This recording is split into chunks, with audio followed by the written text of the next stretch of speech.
When's Helen due back, do you say? Helen, why? I know how jolly lost I feel without Rachel. Come on, man, come on, flush him out!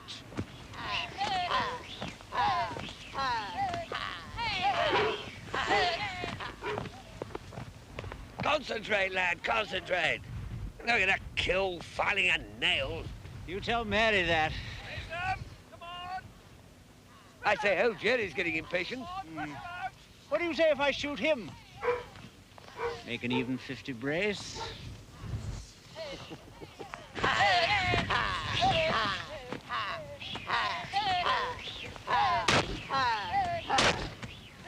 I'm absolutely panting for a cup of tea.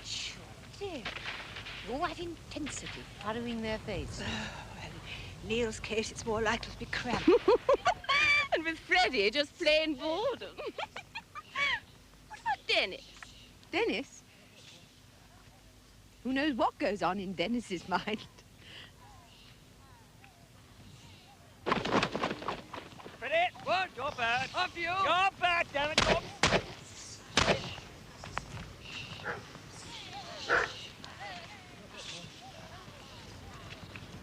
I must say, Jerry, I'd hate to be facing you in a duel. Any more dithering like that, old man, we won't be waiting for no duel. Well, come on, let's call it a day. Cathcart! Come on, home! Weather's breaking up. Oh.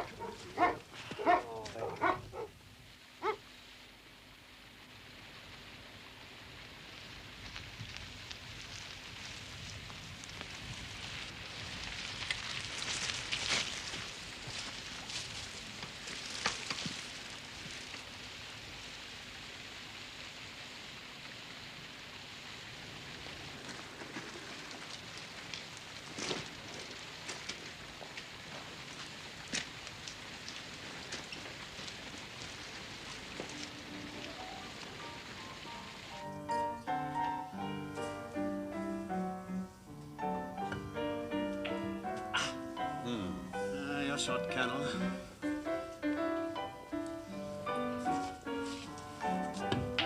Bad luck. Bad luck.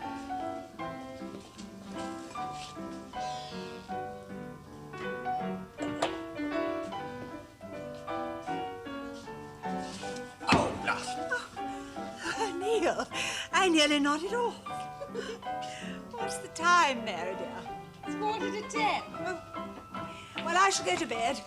It's this Yorkshire air, it's so enervating. It certainly seems to have a stupefying effect on the men. What's that, dear? Naughty. Right, I think I'll come up too. Night, Rachel. Night, Freddie. Night, old thing. Good night, Mrs. Marchbanks. Good night. You're not to be long, Neil. All right, Molly. Just wiping the floor with young Cathcart. Night, Dennis. Ma mignonne. Je te donne la bonne nuit. Sleep well, darling. Oh, Fleming, you got anything there for me? No, milady.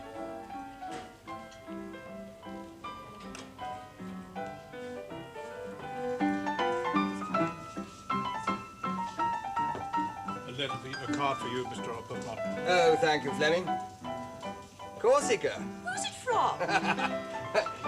Wimsey by name and whimsy by nature, what? Peter.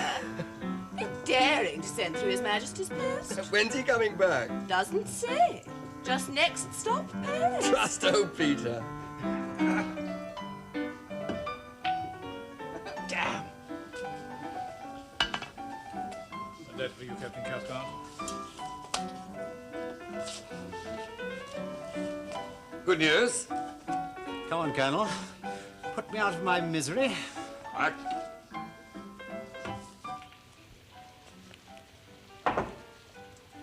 Come in.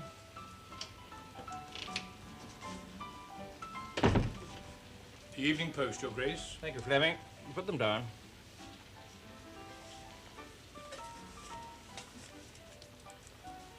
Not bad. 51 brace with 4 guns. Excellent, Your Grace. Is there anything Your Grace requires? No.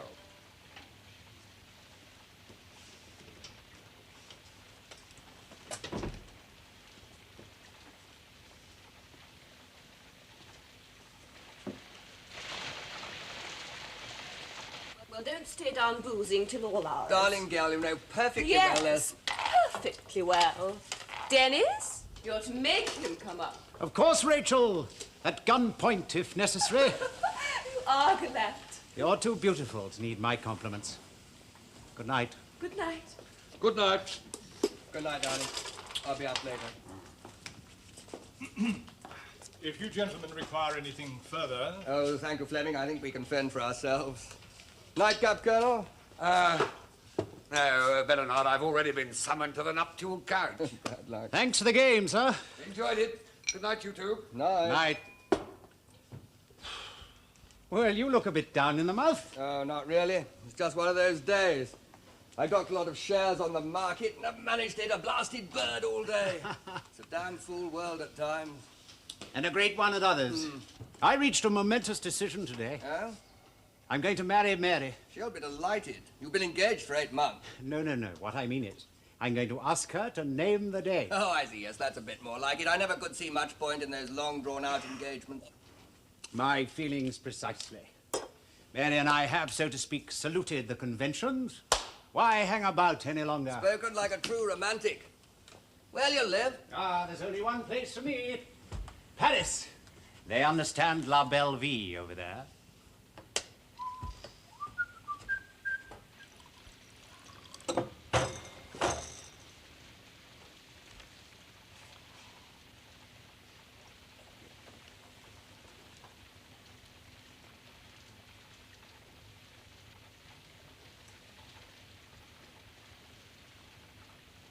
God.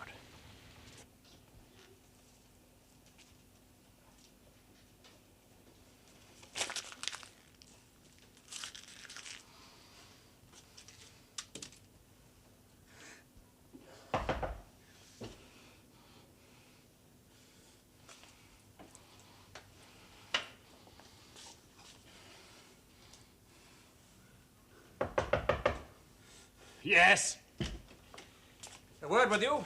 Won't keep, I'm afraid. Well, cut it short, that's all. I'll try to. Does the name Tom Freeborn mean anything to you? Ring some sort of bell. Why? Well, Tom's an old friend. We're up at the house together. I'm sorry, Denver. That He's a hardly civil engineer. He's got some sort of job out in Egypt. Where he's working, he doesn't get the newspapers regularly.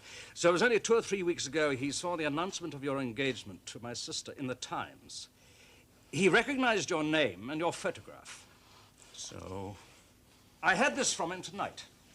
He says he knew you in Paris 2 years ago and that you made money cheating at cards. Cheating at cards. What does that matter? Well, what does that matter? Well, Tom Freeborn's a salt of the earth. Then you'll have to believe what he says, won't you?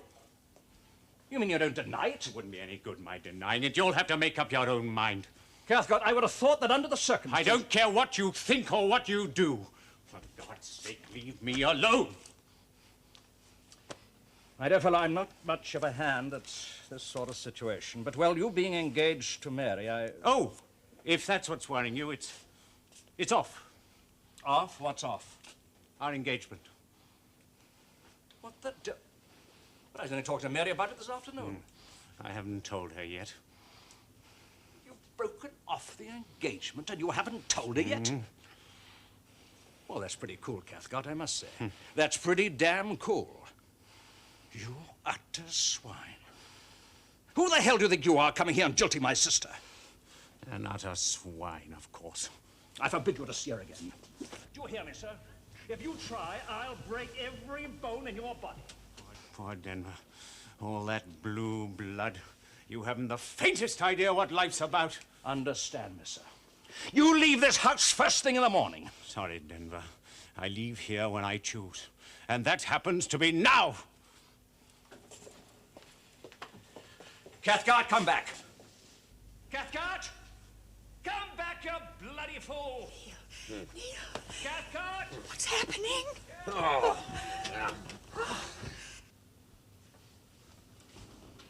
Fleming! Your Grace? Have you seen Captain Cathcart? Yes, he left by the front door. Oh, damn. Your Grace? Oh, what's it matter? Let him drown. You locked up yet? Not yet, Your Grace. Well, when you do, leave the conservatory door on the latch. Yes, Your Grace.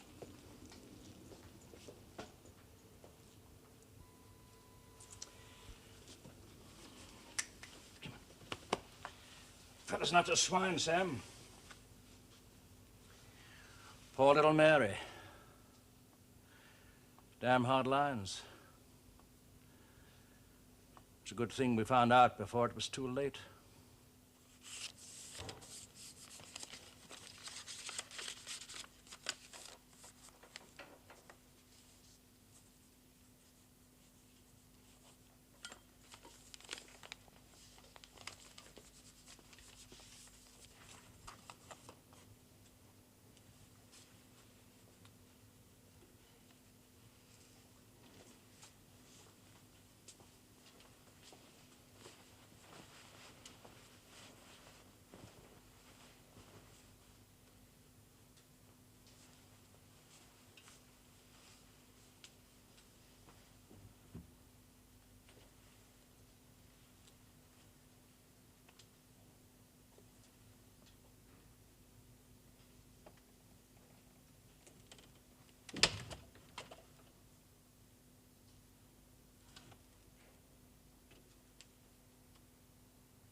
Oh, God.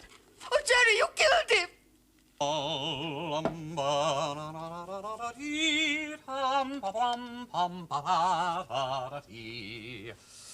Diversité, c'est ma devise. La Fontaine was right, eh, Bunter? Bunter? What was that, my lord? La Fontaine, I said he was right. Variety, he said, is the spice of life. Yes, indeed, my lord. 3 months in the wilds of Corsica have blunted your ear, my old assistant sleuth.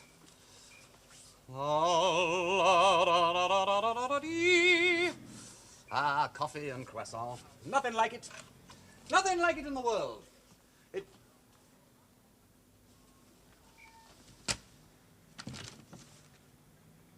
I say, what's going on, Bunter? Well, losing your grip, old lad. We're staying here a fortnight, you know. Devilled kidneys, my lord? Did I or did I not make it perfectly clear that we were staying in Paris for at least 2 blissful weeks? You made it perfectly clear, my lord. Then why are all my bags, not to mention your photographic paraphernalia, repacked, relabeled, and standing out there as though ready for the off? Excuse me, my lord, but having seen this morning's copy of the Times, I had no doubt your lordship would wish to return to Riddlesdale at once. Riddlesdale? Captain Cathcart has been found shot dead. Good God. The police suspect foul play. Poor devil. Oh, poor little Mary, too. I say, this looks a messy business, Bunter. Poor old Jerry, he's going to hate this. When's the next train? I assumed your lordship would wish to take the quickest route, so I took it upon myself to book 2 seats on the aeroplane Victoria.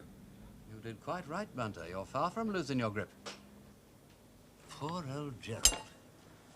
Uncommonly worrying for him, what? Ironic, too. Always hated me getting mixed up with the police. Now he seems to have landed in the thick of them himself. When's the Victoria leave? 11:30. Well, I suppose one must have breakfast. Bit heavy for flying on, perhaps. Sorry, Bunter. Who's on the case, by the way? Does it say? Inspector Parker. Oh, I say splendid. That is excellent. Good old Charles. 11 when, did you say? 30, my lord. And we reach Riddlesdale? Too late, I fear, to be in time for the inquest. So, you did nothing further in the matter? Well, what do you expect? I should go running after him? Besides, it was a brute of a night. I thought he'd change his mind and come back before long. That's why I told Fleming not to lock the conservatory door. I see. And, having given that instruction, you went quietly to bed and never saw the deceased again? Not until I fell over him outside the conservatory door at 3 in the morning. Ah, yes. Now, can you tell us how you came to be out of doors at that time? I wasn't sleeping well. I decided to go for a walk. At 3 in the morning? Why not? Even though it was such a brute of a night? Well, I told you I was restless. Besides, my wife was aware. Silence, please. Very well, you went for a walk. What time did you leave your bedroom? Oh, I don't know. 2:30, I imagine. And which way did you go out? Through the conservatory door. And the body was not there when you went out? Well, if it had been, I'd have had to walk over it, wouldn't I?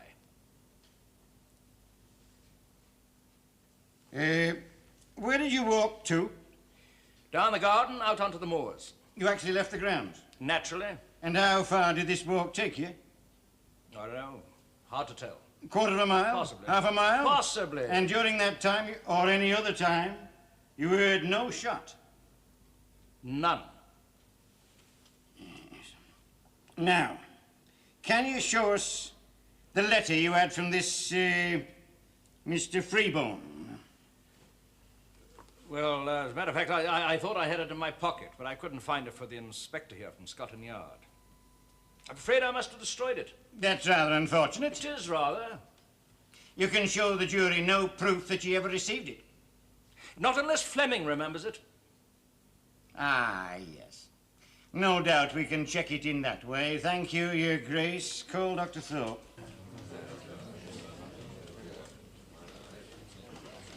What the devil's he up to?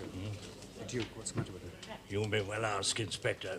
Look, if he's got something to say, you better tell him to say it. I'm only his solicitor. He won't listen to me. I examined the deceased at about 4:30 a.m. I judged him to have been dead between 3 and 4 hours. And then I can take it that he was shot somewhere between 12:30 and 1 a.m., so that death would have occurred... Not necessarily, no. Death, you see, would not be instantaneous. Oh? No, the deceased might conceivably have lost consciousness, but in all probability, he would have lingered for some considerable time. I see. Did you subsequently conduct a post-mortem examination? Yes, I found that the lungs had been pierced by a bullet which had been deflected from a rib. Death resulted eventually from loss of blood and suffocation. There was nothing to show that the wound had been self-inflicted? It could well have been. But the bullet could equally well have been fired by somebody else at close range? It could. Thank you, Doctor. Call Lady Mary Wimsey.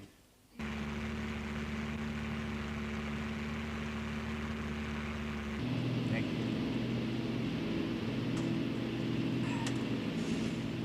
I mean to say she'd been engaged to the fella for 8 months. What the deuce kept him back in the paddock, do you imagine? He used to live in Paris, I believe. They planned setting up house there after their marriage, according to my mother. Look, maybe that was it. Temptations, fear of, what? Perhaps, my lord. Or perhaps Lady Mary simply changed her mind.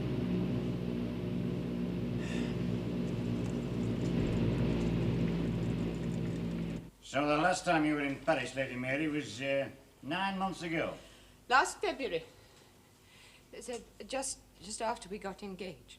With regard to your marriage, had any money settlement been going into? No, I don't think so. We hadn't fixed a date for the marriage. You always seem to have plenty of money. Yes, I think so. I didn't think about it. You never heard him complain about being hard up? Oh, my goodness, everybody complains about that, don't they?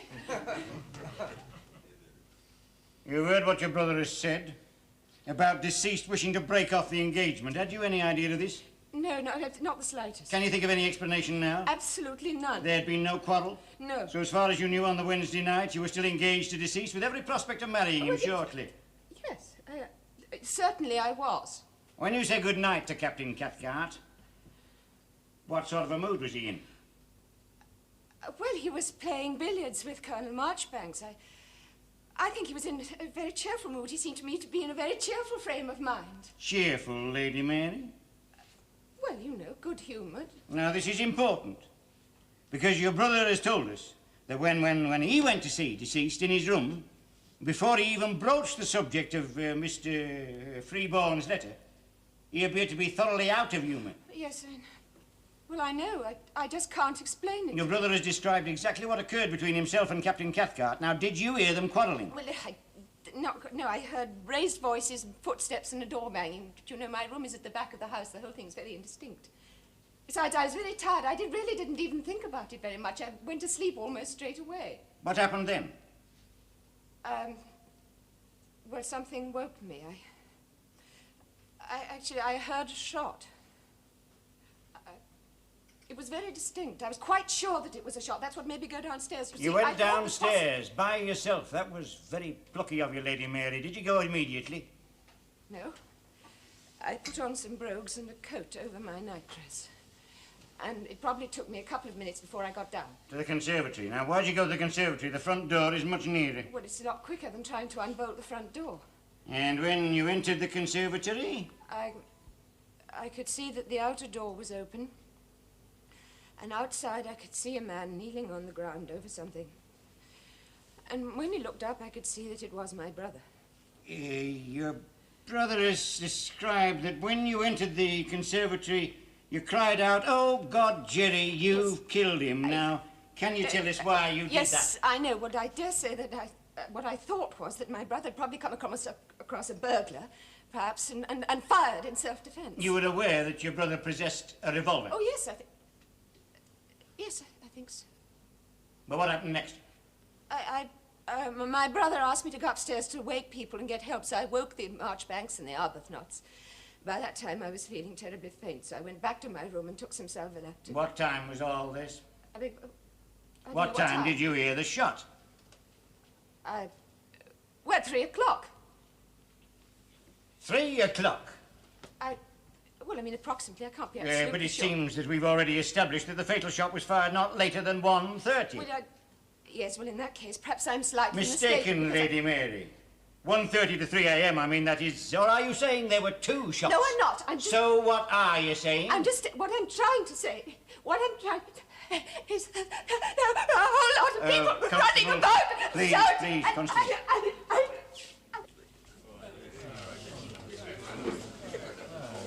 Call John Ardrow.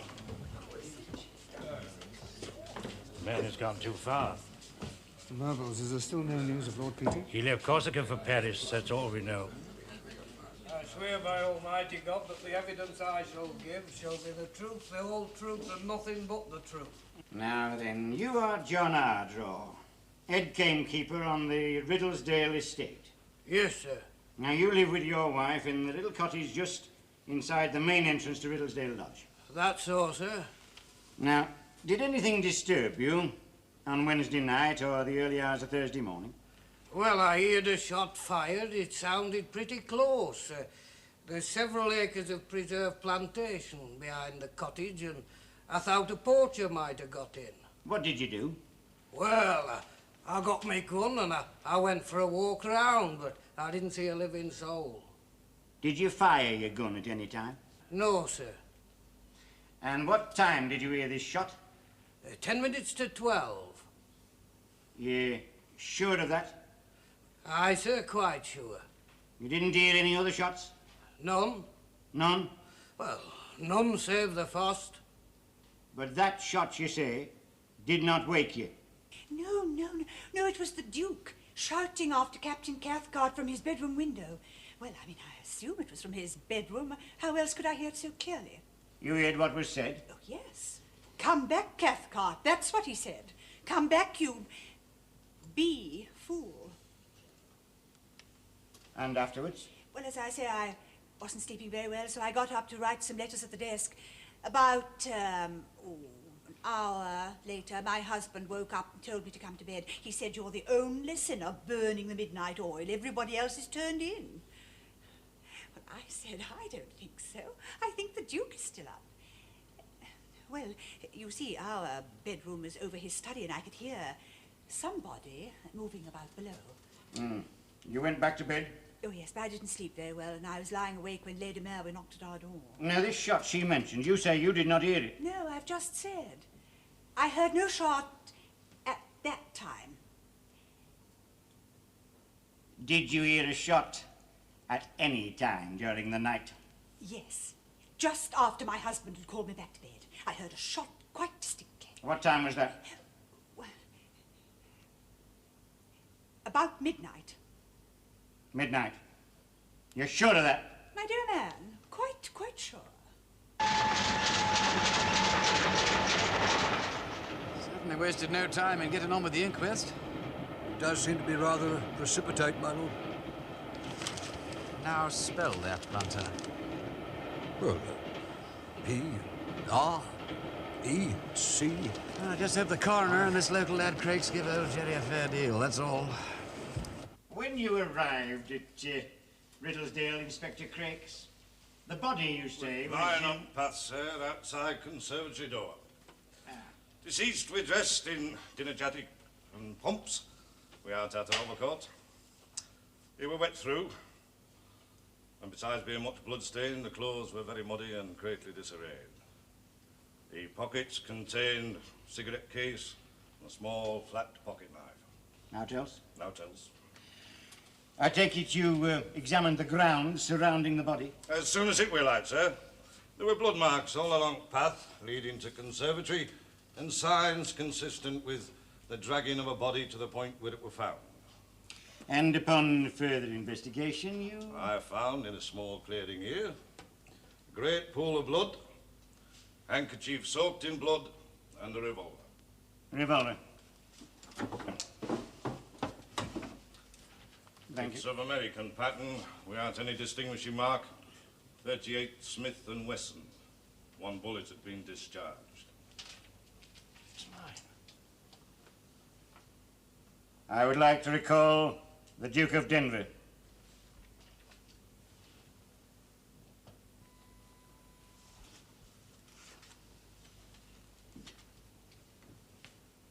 It was disgraceful, Duchess, disgraceful. The coroner behaved most improperly. He'd no business to give such a summing up. Yes, he was a bit thick, I must say. He didn't leave those poor blighters much choice, did he? Don't be absurd, Freddie. They had every choice.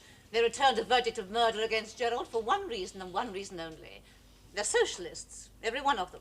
Little Englanders. Oh, I wouldn't go so far as that, dear lady. And I would, Mr. Mervels. Show a title to their kind these days. It's like a red rag to a bull.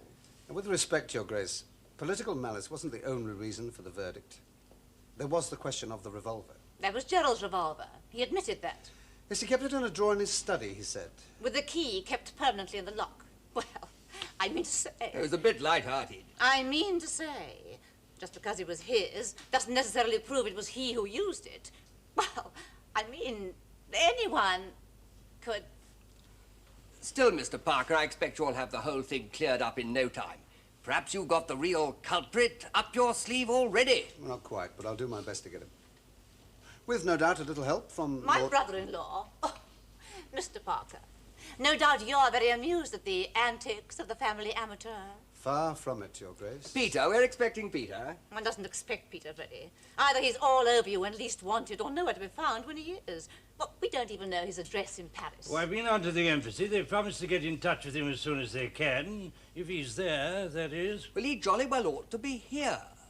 I mean, there's poor old Jerry languishing in quod, and if anything does happen to him... Well, I mean, old Peter's head of the family till young pickled gherkins comes of age. Hello, dear old things. Speak of the devil. Ah, Fleming, give Bunter a hand with the bags, will you? There's a good fella. At once, my lord. Hello, Freddie. Keeping them amused? Hello, Peter, old lad. Helen, you look stunning in adversity. She nailed her colours to the mast, a Roman matron to the last. Is that in the Oxford Dictionary of Quotations? Not yet, but it will be. Give it another 10 years. Nice to see you, Charles. Hello, Peter. And you, Mr. Mervels. Good to see you, Lord Peter. We were just agreeing you were sadly missed. Well, you two do rather seem to have mucked things up between you. I heard all about Jerry from the taxi fella. York prison. How's Mary, Helen? Very upset, I think. Rachel's with her. Oh, well, never mind. She'll keep. Tonight, Parker and I hold high revel. Tonight he shows me all the bloody footprints. It's all right, Helen. That's not swearing. That's an adjective of quality. Incidentally, I'm afraid you're going to be pretty upset when you digested the evening headlines. Headlines? Dowager Duchess strikes again. Oh, my God. What's she done now? Well, not actually struck, but heading north, I understand. Probably intending to set up some sort of HQ right opposite the prison gates. Well, you can't be serious. I say, do you suppose she plans to bake a cake for Jerry with a hacksaw blade inside it? No, not quite her style. But if I were the governor, I think I'd box a bit clever for the next few days. Mother can be pretty formidable when the spirit moves her. Impossible, I should say. Oh, I wouldn't say that, Helen. At a time like this. Acting as though she were the mother of some Croydon bank clerk caught dipping into the petty cash. I told you were going to be upset, old girl. I am. Deeply upset. Here's to my drove. Emotional outbursts from the ice queen herself. Never thought I'd live to see the day. It's been a very disturbing experience for all of us. Well, old Parker Bird, let's hear the worst. By what miracle are you here, anyway? Well, largely luck, actually. The chief constable of Stapley sent for us over Craig's Head. I bet Craig's loved that. Anyway, as soon as the message came through, I nipped into the chief and asked for the job. Trouble was, I was tying up a few details on a forgery case, so I was a bit of a late starter, I'm afraid. By the time I got here, Craig's and the coroner were as thick as thieves. They'd arranged the inquest for this morning, which was absurd. And you, Mr. Merbles, what are you unhappy about in particular? Primarily that I couldn't contact Sir Impey Biggs in time. Oh, old Impey defending, eh? Oh, I say that's splendid. I don't suppose we shall see him now before Monday. Then... Well, I must say it, Wimsey. Your brother has gone out of the way to make difficulties. Not only for himself, but for all of us who are trying to help him. What sort of difficulties? Why was he in the garden at 3 o'clock in the morning? He will not give us a frank explanation. You mean old Jerry's fibbing? Well, shall we say, his behaviour this morning left much to be desired. And then there's the whole business of the shooting. Now, I know old Dr. Thorpe won't commit himself, but it certainly wasn't suicide. How do you know? Well, I didn't want to upset Jerry's story, so I played my own bit down like Billy-O. But all that stuff about him finding Cathcart so upset and so go-to-blazes in his manner, well, that was just my whiskers. No, Mr. Buttard, that part of the Duke's testimony I believe absolutely. Well, I was the last one with Cathcart before Jerry saw him. We had a nightcap, and he was on top of the world. Any particular reason? Because he'd made up his mind. In the morning, he was going to ask Mary to agree to a date for their wedding.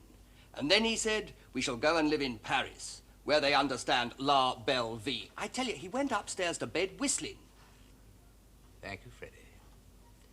Invaluable man. Charles, I feel the grass growing under our feet. Come on.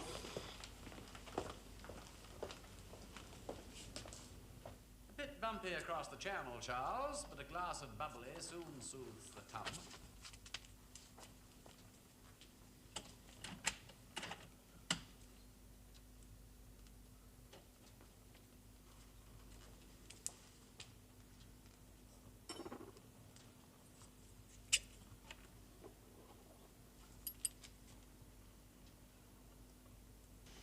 It's rather a good idea to keep one's crimes in the family. One has so many more facilities. La Rôtisserie de la Reine Pédac. I say. South Wind. Manon Lescaut. Well, it looks as though he works out rather true to type. True to what type? You may well ask, Charles. Bessé du Soir. I only saw him once. A vain young dog, you know, by the look of all this. I must say I was rather surprised at Mary taking to him. Then I really know awfully little about Mary. Any joy with you? I thought there might have been some signs of his having written or started to write a letter. In answer to the one he received. Yes, now what about that? Well, we know he received it, but we can't find a trace of it. Now, there's nothing in the ashes in the grate because there's a roaring fire in these bedrooms every night, but, well, I'm almost certain he burnt it. Bad news. Bad enough to transform a gay young lover contemplating un per amour in Paris into a snarling curmudgeon when my brother busts in. Peter, let's assume... What would do that? Blackmail? Well, I think it's the most likely all right. explanation. Now, let us just assume that our blackmailers are summoning him to a rendezvous. Jerry delays him with more ugly news, by which time Cathcart don't give a damn anyway. So pausing only long enough to spit in my bewildered brother's eye, he hurtles downstairs, snatches the revolver, and rushes forth to do or... Don't really work, do it? No. There's the time lapse, you see. And anyway, he didn't leave with the revolver. Fleming would have seen him take it. So he would, old Killjoy. Let's have a look outside. Those confounded letters. What? Well, there's the other one as well, eh? From Tom Freeborn. Now, where the dickens could Gerald have put that? Well, the Duke says he destroyed it. But his Myrtles insist that's absurd, and I agree with him. I mean, if he was going to throw that sort of charge up in Cathcart's face, he'd hardly dispose of the evidence which supported it, would he? Sherry, Peter? Not at the moment, thanks. And I wouldn't advise you to either, not if it's Jerry's. Look, get Fleming to rustle up a bottle of Krug 21. On the other hand, you know, if he has that letter or knows what it is, why not produce it? Why, indeed. I mean to say, a lark's a lark, but when it comes to the gallows... Do you suppose your brother really contemplates the gallows? Well, I assume Murples put it to him pretty straight. Yes, I'm sure he did. But do you think the Duke realizes, I mean, imaginatively, that it is possible to hang an English peer on circumstantial evidence? Imagination ain't Gerald's strong point. I suppose they do hang peers. I mean, they can't behead them on Tower Hill or anything. Well, they certainly hanged Earl Ferrers in 1760. Did they, though? Oh, well, as the old pagans said of the Gospels, after all, it was a long time ago. Let's hope it wasn't true. It was true, all right. And what's more, they dissected and anatomized him afterwards. At least that part of the treatment's obsolete. Oh, it's a pity. Sort of detail that might have appealed to Jerry and make him start taking matters seriously. Yeah, we've got to do something, old lad. Can't have him cooped up like this. Awfully unpleasant for him. Particularly with the birds being so good this year. That's where they found the body. And these marks? Well, he'd either been dragged or somehow managed to crawl from the spot where he'd actually been shot. Which was? Over there. Footprints? Yes, mainly Crakes and his local elephants. I've eliminated them. Also, Mr. Arbuthnot's bedroom slippers, Lady Mary's brogues, your brother's shooting boots, Mrs. Marchbank's galoshes, you name them, I've got them all tabbed. All except one. This, my dear Wimsey, belongs to no one I've ever seen or heard of. Hooray! And what's more, there are some better prints over here. Then downward from the steep hill's edge, they track the footsteps small. Only they're largish. Man's number 10. With a worn down heel and a patch on the left inner side. Now, let's see. They advanced from the shrubbery to here. Well, they seem to hang around for a while. Of course! They then move across the gravel, which shows no footmarks, until they arrive at this point where the body was found. So, our unknown gets this far. What was he going to do then, do you think? Let's see where he was shot. It's over here. 1, 2, 3, 4, 14, 15. We found the handkerchief and the revolver by this tree. 19, 20. And Cathcart was shot? Here. 21. Apart from the blood patches, not very revealing, I'm afraid. The rain and the mud had messed everything up by the time I'd arrived. We'll come back to this later. What I'd like to do first is to trace where number 10 came from. Well, as I was saying, what with the rain and the mud, I followed his footprints to that mark there. And that's where they end. Well, that won't do at all.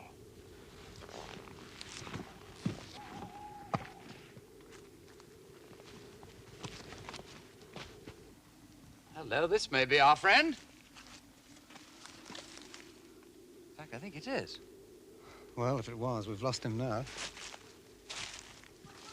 Must have been in quite a hurry.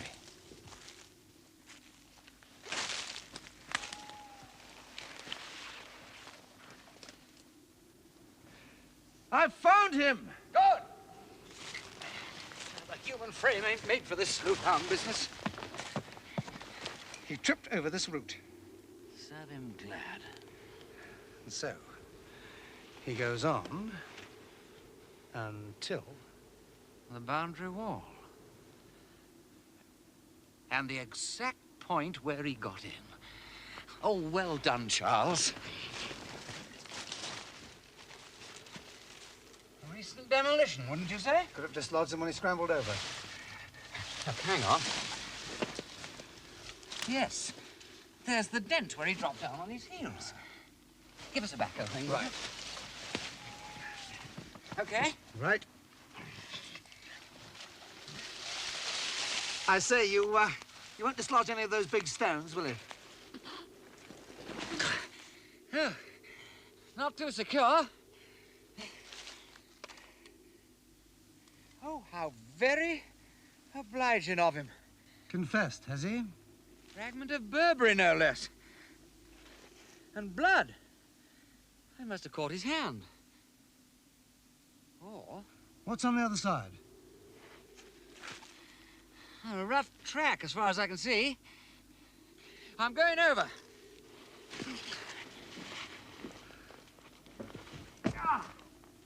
You all right? Muddy, but unbowed. Well, hang on, I'm coming over.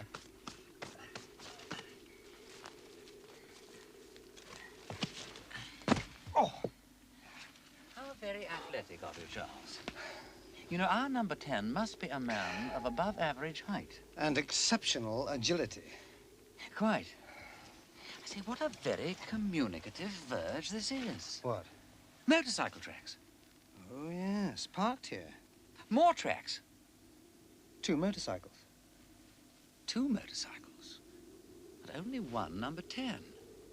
Either that or 1 motorcycle. And sidecar. Right. Front wheel, back wheel, sidecar, of course.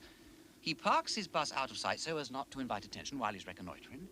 He climbs the wall, dislodging the stones as he does so, and proceeds to the conservatory. And some time later on... Something disturbs him? Now, wait a moment. Broken branch, broken root, torn Burberry. Some time later on, something scares him out of his wits, and all he can think about is the shortest cut back to his machine regardless. Splendid. I am greatly cheered, old Parker Bird. My turn, I think.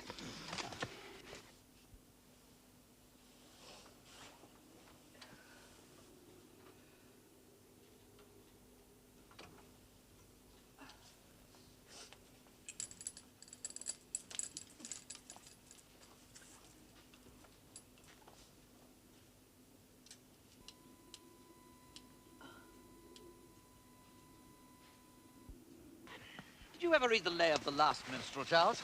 Well, I did a fair amount of it at school. Why? Well, there was a goblin page boy in it. He was always yelling, found, found, found, at the most unnecessary moments.